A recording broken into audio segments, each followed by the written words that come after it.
What is up, everyone? And if you've been following my live streams, you'll know that I've been playing Spyro: A Hero's Tale.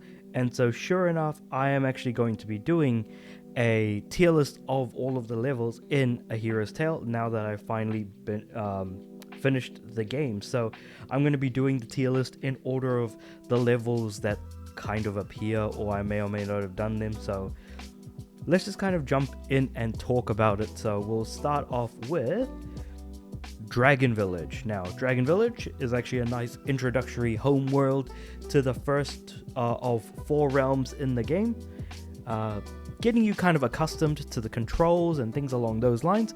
I think that it has got very nice music. I think that the greenery is a little nice, and honestly is kind of very good compared to a lot of what we're going to be seeing later on in the game, because one thing I can say with absolute certainty is that I am not a fan of a lot of the levels in the game, so I'm going to be putting Dragon Village at an A. I think that Dragon Village is a really strong level in the game compared to a lot of what we're going to be seeing later on.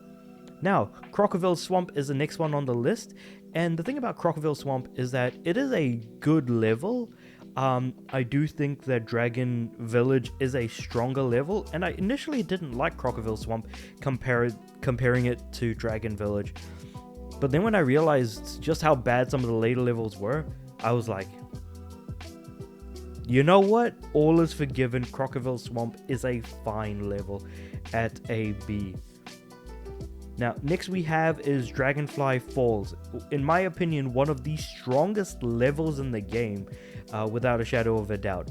I absolutely love the greenery, the location, being able to glide from area to area, and even having one of the highest light gem count secret locations that I've seen. So basically at the end, or rather in like the northeast corner of the entire map, there is a 95 light gem door that needs to be opened up in order to get a couple of some of the last collectibles in the game. And because there's only 100 light gems in the whole game, getting 95 is not easy at all, but is perfectly doable.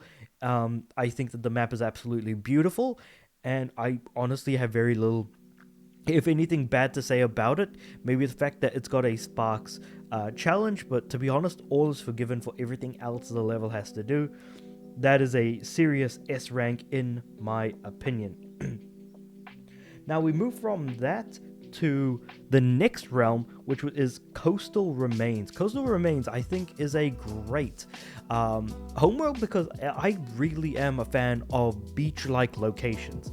I love a lot of greenery, and I love a lot of water. Not necessarily being underwater, but more so being around like a beach or something like that. So just because it's a beach level, basically, unfortunately, we do have a what's his face? The mole. I forgot his name. Blink the mole section. Unfortunately, it's not quite as perfect as I'd like it to be.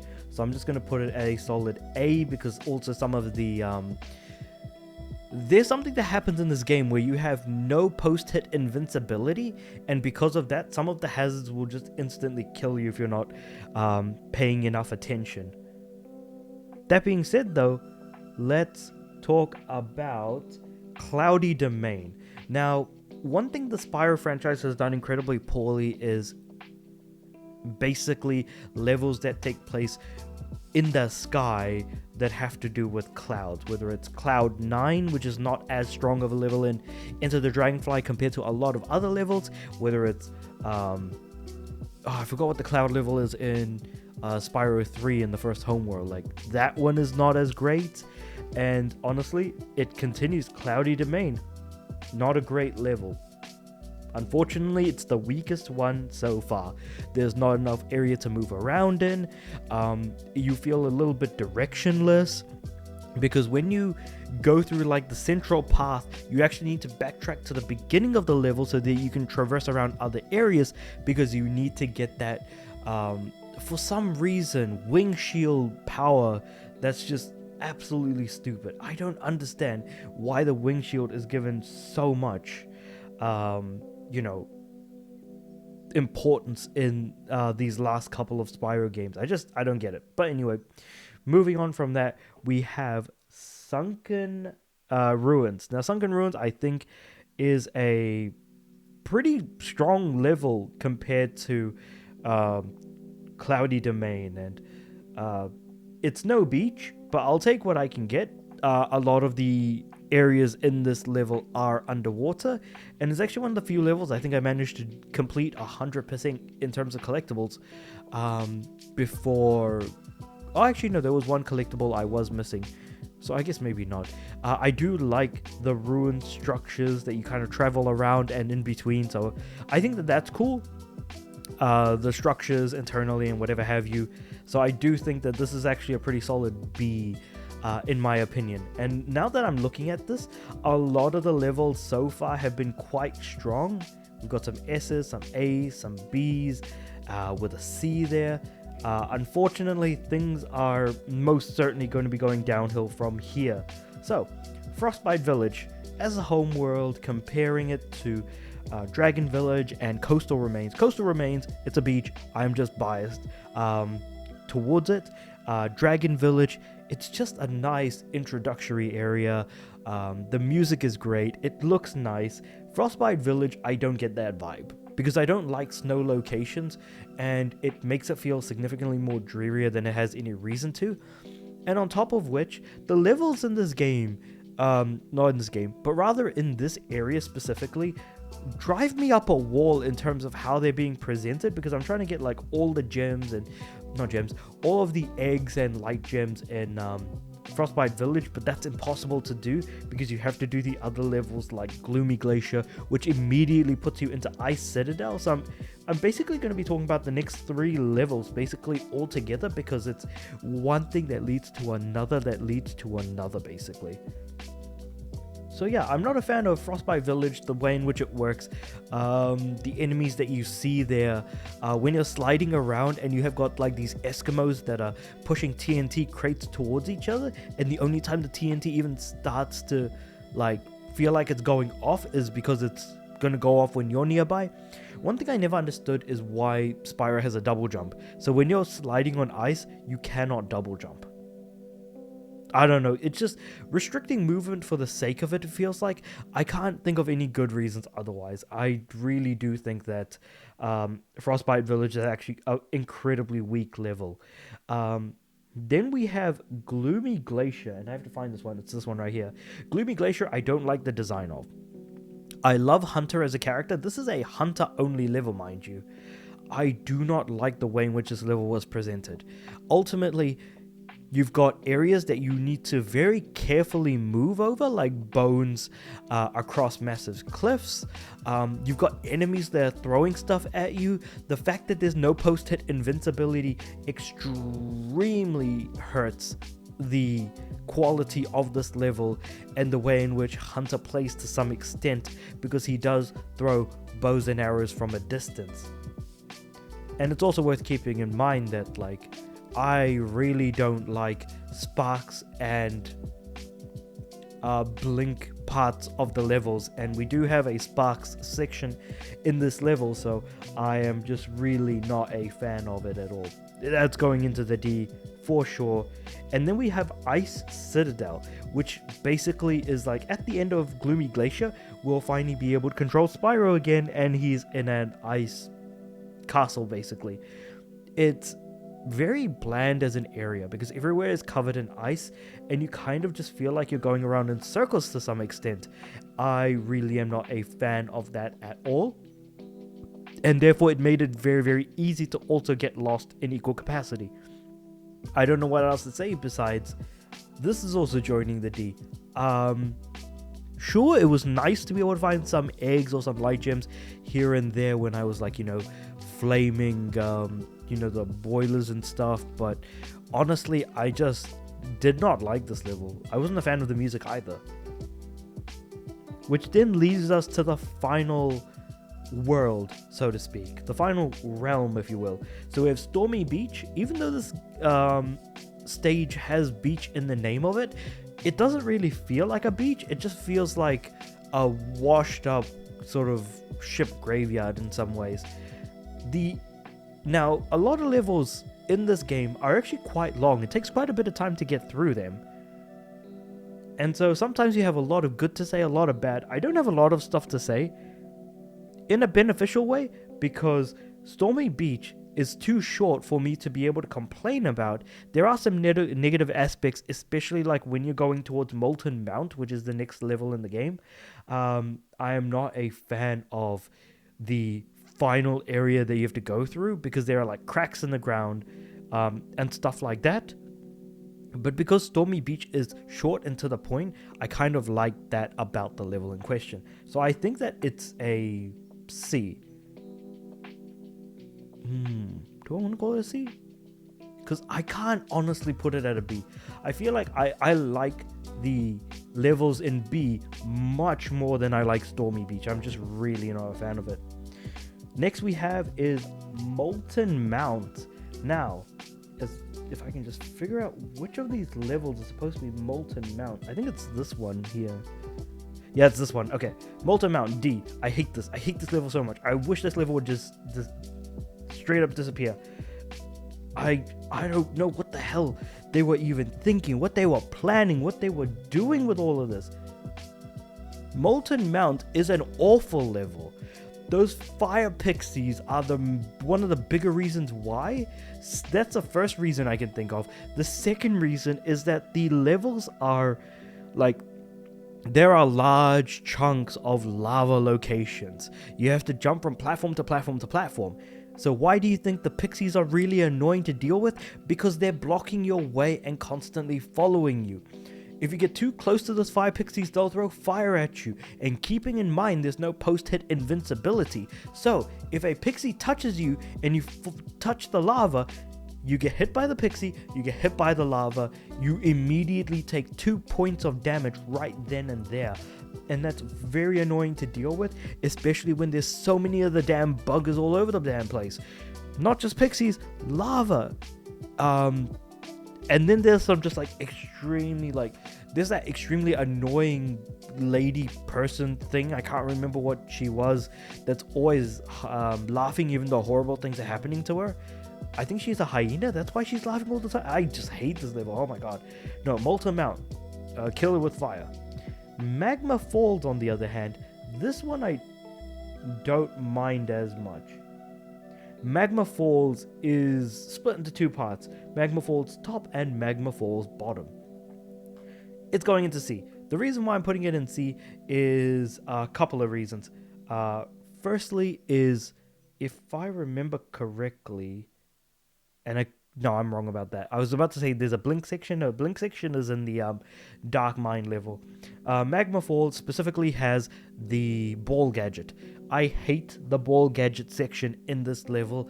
It genuinely hurts. And that ball gadget section hurts this level so much, I could not possibly put it at a B tier. Honestly, the way that I'm looking at this, I might as well put the A stuff in S and put the B stuff in A, and then put like a couple of C things in B at this point. For just re-ranking everything, because my god, the bottom tiers are going to be filled up a lot more than the top tiers. I can almost certainly say that much for sure. But yeah, moving on from that, we have Dark Mine. And now this is the level that has the blink section in it that I really, really don't like. What is there to say about Dark Mine in particular? I don't know. Because the thing is, I don't like the level. There are certain mechanisms in the level. Okay, there's one very specific section that I'm thinking of, and this hurts the quality of the level a lot for me personally, which is so basically you have to jump from platform to platform, and the platforms have the sort of red light on it. So if you touch the platform is going to drop you in lava. So you have to jump from platform to platform and hope that you don't die. But the problem is you'll get easily confused because you have access to Ice Breath, and this Ice Breath can freeze water that's spouting out. But because each of these platforms has water spouting out of them, you immediately think, okay, I need to freeze the water and then jump from water spout to water spout as I freeze each of them and just swing across. But the thing is that you don't. You can just jump from platform to platform and that's perfectly fine. Until you reach the point where you do finally have to freeze the water. But by that point, because of how quickly the platforms drop you, it just becomes really annoying to deal with. And so it takes a few goes to even get through the section. Let alone the fact that when you finally do get to the point where you're supposed to actually be using the water spouts to move across, once you get to that point, you'll realize, oh, I'm completely lost and have no clue which way I'm supposed to go. Do I go straight ahead, which leads me to absolutely nowhere? Or do I take a left, which is where I'm supposed to be going, but there's no way of truly being able to tell? It's a confusing mess of a level in terms of how you get from one place to another. I'm just really, in that very specific area, I'm just really not a fan of it. Otherwise, it's a perfectly fine level in every other regard, and I don't really have much more to say about it. So honestly, C's all up for that one. And finally, that leaves us with Red's Laboratory.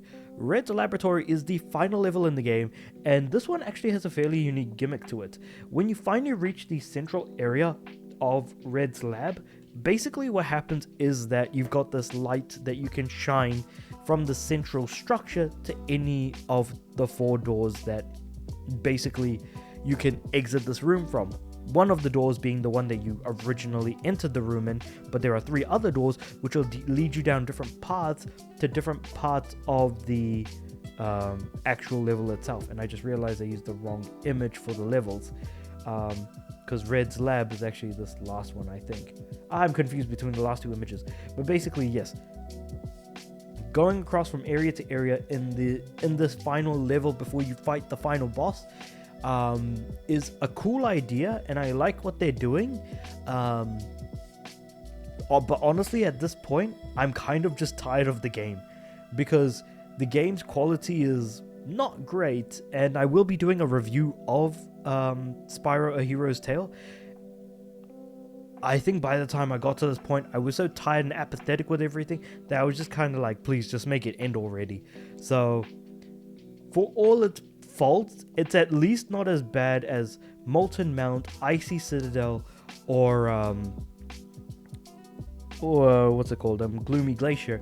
It's still not great, so I'm gonna be putting that at a C tier as well. So to just start from the top and actually give you guys my overall final ranking of each of the levels, we have at the top Dragonfly Falls at an S. At A, we have Dragon Village and Coastal Remains, 2 homeworlds that are just done really nicely. And of course, I should talk about the Dragonfly Falls. I think is just the most exceptional level in this game, bar none. B rank, we have Crocodile Swamp and Sunken Ruins. Both of these levels are actually quite solid compared to the runt of the litter that we'll be getting to momentarily. Both of these levels still have things that I really like and I think are quite good, and in fact both of these are actually candidates for A tier, but A tier just feels a lot stronger than what's in the B tier. In the C tier, we have, oh boy, this is gonna be a good one. We have Cloudy Domain, Frostbite Village, Stormy Beach, Magma Falls, Dark Mine, Red's Laboratory. All of these levels under C basically are levels that I can't say that I like that much. I can say unequivocally, the stuff in B rank I actually like now. Because like I said, with Crocodile Swamp, I was originally going to put that as like bottom tier, but nope. That just got booted straight up when I realized how bad the quality of some of the other levels were. I cannot say in good conscience I like any of the levels in C, because even though, say for example, something like Stormy Beach is so short, that final section is just so much of a bother and annoyance that it actually is a precursor to some of the stuff we're going to see in D rank. So these are levels that I'm not necessarily a fan of that I say that I like, because at this point we're in the second half of the game and I'm kind of tired of some of the poor quality choices, some of the poor choices that were made that kind of hurt the game's overall quality in the end run. And finally in the D rank we have Gloomy Glacier, Icy Citadel, and Molten Mount. These 3 levels are the kill it with fire because I really don't like any of these. I am actually incredibly negative on all of them, and that is a damn shame, especially with Gloomy Glacier, because I like Hunter as a character. I like how he plays. When you play as him in Dragonfly Falls, I think that that's a great time. Unfortunately, I can't... Oh, was it Glacier? No. It wasn't Dragonfly Falls. I think it was Coastal Remains. Either way, he was playable in either of these two levels. I can't remember which. He's only otherwise playable in easily one of the weakest levels in the game because of the overall level structure and things like that. Icy Citadel was an incredibly boring level that made every location look exactly the bloody same, except for maybe 1 or 2 rooms, and that's about it.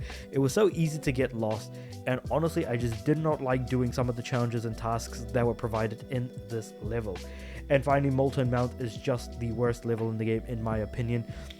Too many hazards in too many places, the bloody annoying lava being everywhere, in addition to being annoyed by fire pixies that are just all over the place. Sergeant Bird helps this level, but it's still the runt of the litter as far as the quality goes, and I really hate this level without a shadow of a doubt. But with all that being said though, this is my final ranking. Let me know what you guys think about all this in the comments below. Like the video if you liked it, subscribe to the channel. I'm aiming for 500 subs by the end of the year. With all that being said, I do upload every day, so I'll see you guys tomorrow.